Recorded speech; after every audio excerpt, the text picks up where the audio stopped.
معزز سامعین السلام علیکم، پولیٹکس انسائیڈ چینل پہ خوش آمدید۔ سامعین، آج ہم سکس جنریشن وارفیئر اور زائنسٹ کے ایجنڈے ڈیکیڈ آف گلوبل ریسیٹ کے بارے میں بات کریں گے۔ ڈیکیڈ کا مطلب ہوتا ہے 10 سال کا عرصہ۔ 10 سال کا یہ عرصہ 2021 سے 2030 تک کا ہے۔ اس عرصے میں اسرائیل کے گرینڈ اسٹریٹجک آبجیکٹیو کیا ہیں، ان کے بارے میں آج ہم بات کریں گے۔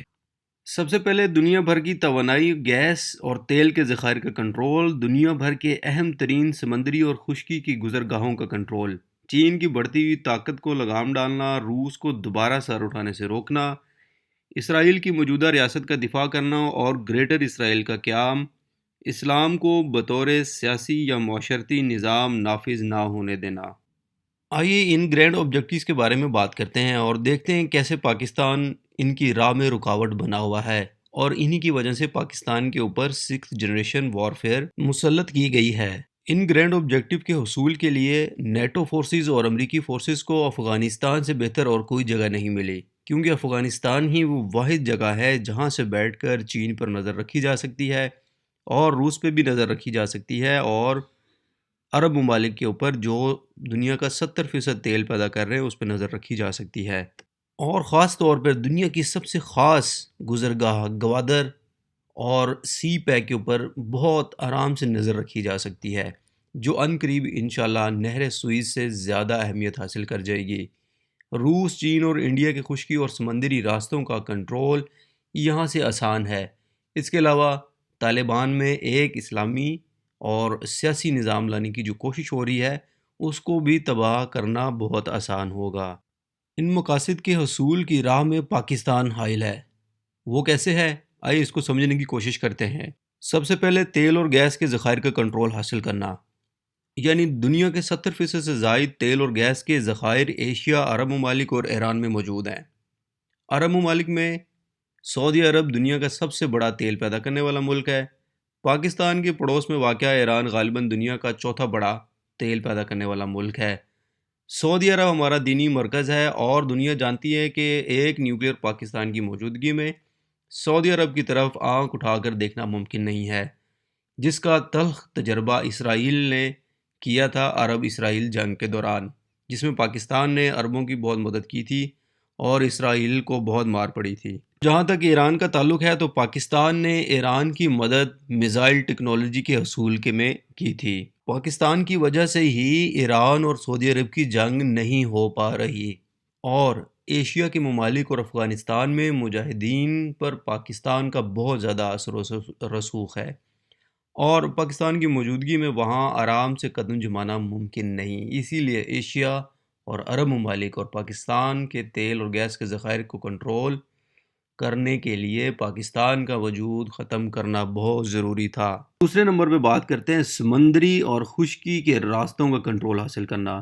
سامعین، آپ جانتے ہیں گوادر جو دنیا کی ساری آبادی کو تقریباً 2 حصوں میں تقسیم کرتا ہے، پاکستان میں واقع ہے۔ گوادر پر آنے والے وقت میں امریکہ کے 2 سب سے بڑے حریف بہت بری طرح انحصار کرتے ہیں، یعنی چین اور روس۔ اس کے سامنے سے گزر کر انڈیا، آسٹریلیا اور جاپان جیسے ممالک بقیہ دنیا سے تجارت کرتے ہیں۔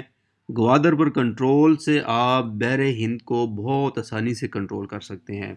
روس اور دیگر وسطی ایشیا کے کوئی درجن سے زیادہ ممالک ایسے ہیں افغانستان کو ملا کر کہ جن کا مکمل انحصار پاکستان کے خشکی کے اور گرم پانی کے راستوں پر ہے، اور ان راستوں پر کنٹرول کے لیے بھی پاکستان کو توڑنا بہت ضروری ہے۔ اور اب تیسرے اور چوتھے نمبر پہ چین اور روس کو دوبارہ سر اٹھانے سے، خاص طور پہ روس کو دوبارہ سر اٹھانے سے روکنا، اور چین کی بڑھتی ہوئی طاقت، فوجی طاقت اور معاشی طاقت کو روکنا۔ چین اور روس کے لیے پاکستان ایک بہت بڑا سہارا بن چکا ہے، خاص طور پہ چین کے لیے تو یہ بہت بڑا زندگی اور موت کا مسئلہ ہے۔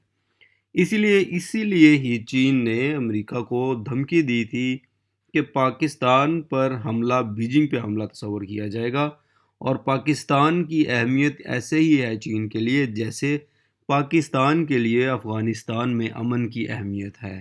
آج سے ٹھیک 10 سال پہلے روس پاکستان کے ساتھ اپنے تعلقات کو دوبارہ استوار کرنا چاہتا تھا، لیکن ہماری سابقہ جمہوری حکومتوں نے اس پہ بہت زیادہ سستی دکھائی اور صرف عسکری قیادت ہی ان سارے معاملات کو آگے بڑھاتی رہی۔ سب سے پہلے جنرل کیانی نے روس کا دورہ کیا تھا، جس کے بعد پاکستان کے ساتھ نئے تعلقات کا نئے سرے سے آغاز ہوا تھا۔ اس کے بعد جنرل راحیل شریف نے نہایت تیزی سے اس سلسلے کو آگے کی طرف بڑھایا اور نہ صرف روس اور چین کا دفاعی تنظیم ایس سی او سی میں شمولیت اختیار کی، بلکہ پاکستان کی تاریخ میں پہلی دفعہ روس سے اسلحہ خریدنے کے بھی نئے معاہدے کر لیے گئے تھے۔ روس کو پاکستان کے گرم سمندر تک رسائی کی پیشکش کی، جو روس کی واحد کمزوری تھی، اور روس نے یہ پیشکش قبول کر لی تھی۔ اب نمبر 5 پہ اسرائیل کی موجودہ ریاست کا دفاع اور گریٹر اسرائیل کے قیام پہ بات کرتے ہیں۔ پاکستان نے عرب اور اسرائیل جنگ کے دوران عربوں کی مدد کر کے اسرائیل کو بہت نقصان پہنچایا تھا۔ اس کے علاوہ عراق اور ایران کی جنگ کو بزور طاقت خفیہ طریقے سے رکوایا تھا، اور افغانستان میں امریکہ کے خلاف ہونے والی ساری مزاحمت کے پیچھے پاکستان کا نام لیا جاتا ہے۔ امریکہ پاکستان کی اہلیت سے بہت اچھی طرح واقف ہے اور وہ جانتا ہے کہ پاکستان ظاہری اور خفیہ طور پر کیا کچھ کر سکتا ہے۔ خاص کر اسرائیل کے معاملے میں پاکستان نے عربوں کا 3 دفعہ جو جنگ ہوئی اس اسرائیل کے ساتھ، اس میں پاکستان نے عربوں کا ساتھ دیا، اور پاکستان کا کردار حماس کے ساتھ کیسا تھا، اور اس حماس کے ساتھ تعلقات بھی پاکستان کے ڈھکے چھپے ہوئے نہیں ہے۔ اور سب سے بڑھ کر گریٹر اسرائیل تبھی بنے گا جب یہودی مدینہ تک کی سعودی عرب کے علاقے پہ قبضہ کر لے گا، اور ایک نیوکلیر پاکستان کے ہوتے ہوئے ایسا ناممکن ہے۔ اب چھٹے نمبر پر بات کرتے ہیں کہ اسلام بطور سیاسی یا معاشرتی نظام نافذ نہ ہونے دینا۔ اس معاملے میں بھی پاکستان ہی دنیا کا واحد ملک تھا جو اسلامی معاشی اور سیاسی نظام کا تجربہ کا بن سکتا تھا۔ جنرل ضیاء الحق کے دور میں اس کی کوشش کی گئی تھی، اس کے بعد طالبان کے ذریعے افغانستان میں اس کی ایک کوشش کی گئی تھی۔ سامعین، یہ تھے ڈیکیڈ آف گلوبل ریسیٹ کے گرینڈ اسٹریٹجک آبجیکٹیو، جن کے بارے میں ہم نے ڈیٹیل سے بات کی اور بتایا کہ کیسے پاکستان ان اسٹریٹجک آبجیکٹیو کی راہ میں بہت بڑی رکاوٹ بنے ہوئے ہیں، اور ان کی وجہ سے پاکستان کے اوپر 6 جنریشن وارفیئر مسلط کی گئی ہے۔ 6 generation warfare 5th generation warfare کی ایک جدید قسم ہے، جسے ہمارے غدار سیاستدان، لبرلز اور غدار ملا بخوبی انجام دے رہے ہیں۔ امید کرتے ہیں آپ کو ہماری یہ ویڈیو ضرور پسند آئی ہوگی۔ پاکستان زندہ باد۔